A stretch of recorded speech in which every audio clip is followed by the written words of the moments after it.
जब GB Pant chief minister थे तो उस जगह पर 500 साल तक मुसलमान नमाजें पढ़े। कांग्रेस के जीबी पंत मुख्यमंत्री थे, रात के अंधेरे में उसमें मूर्तियां रख दी गई।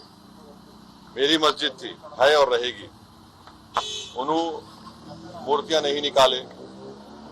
और फिर वहां पे कलेक्टर थे जिनका नाम था नायर साहब मस्जिद बंद करा के वहां पर पूजा शुरू कर दिए।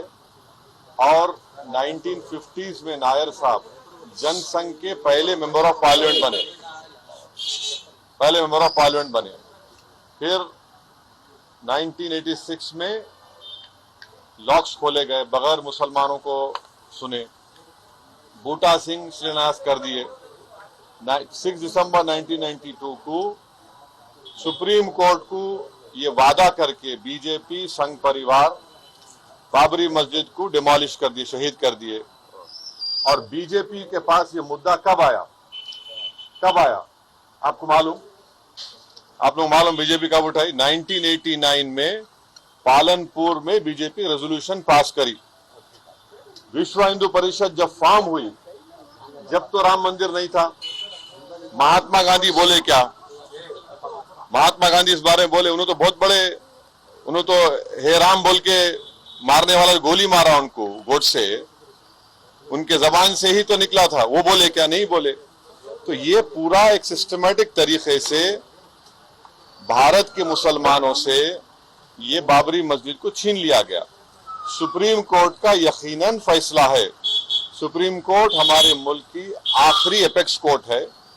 टाइटल सूट था, तो टाइटल सूट में सुप्रीम कोर्ट ने यह कह दिया कि फेथ की बुनियाद पर हम ये जगह मुसलमानों को नहीं दे सकते। सुप्रीम कोर्ट ये भी कह दिया कि वहां पर मंदिर को तोड़कर मस्जिद नहीं बनाई गई। ये सुप्रीम कोर्ट ने कहा उस जजमेंट में। और मैंने सुप्रीम कोर्ट के जजमेंट आने के बाद ये रिएक्शन आपको मीडिया को दिया था कि एक सुप्रीम कोर्ट के रिटायर्ड चीफ जस्टिस थे, उनका नाम जस्टिस JS वर्मा नाम था। उन्होंने सुप्रीम कोर्ट के बारे में कहा था कि supreme court is supreme but not infallible. ये उन्होंने कहा था, मैं फिर से कह रहा हूं। और मैंने उस वक्त ये कहा था कि ये जजमेंट आने के बाद ऐसे कई मुद्दे खुल जाएंगे, जिसको अंग्रेजी में बोलते हैं Pandora box will be open. और आज आप देख रहे हैं कि हर जगह पर संघ परिवार जाकर ये बोलता है कि नहीं, यहां पर मस्जिद नहीं थी। ये मेरा मानना है, ये मेरा बोलना है, हम ये बोल रहे हैं। अगर जीबी पंत मूर्तियां हटा देते तो क्या आज ये दिन देखना पड़ता हमारे को?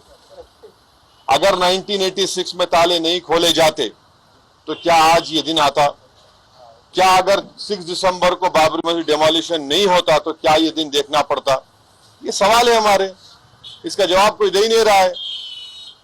और फिर ऊपर से जो अपने आप को सेकुलर बोलते हैं, वो बोल रहे हैं कि दिल्ली का मुख्यमंत्री और जो अलायंस में है, हम हर ट्यूसडे को सूरजकंड पाठ और हनुमान चालीसा स्कूल में, गवर्नमेंट स्कूल में पढ़ाएंगे। गवर्नमेंट स्कूल का कोई रिलीजन होता है क्या? अभी तो सबका झगड़ा चल रहा है। क्या झगड़ा है ये? झगड़ा क्या है? अगर मोदी नहीं रहते तो हम भी चले जाते। हम उन सबसे पूछ रहे कि बताओ, ये जो मैं बातें कर रहा हूं, 3 इंपॉर्टेंट इंसिडेंट्स बोल रहा हूं। जीबी पंत जब चीफ मिनिस्टर थे 1986, 6 दिसंबर 1992, इस पर क्या बोलना है आप लोगों का? बोलो। कोई नहीं बोलता। इसलिए नहीं बोलता क्योंकि सबको मेजॉरिटी कम्युनिटी के वोट्स को हासिल करने का झगड़ा है। और नरेंद्र मोदी ये काम करके मेजॉरिटी वोट्स को कंसोलिडेट करना चाहते हैं।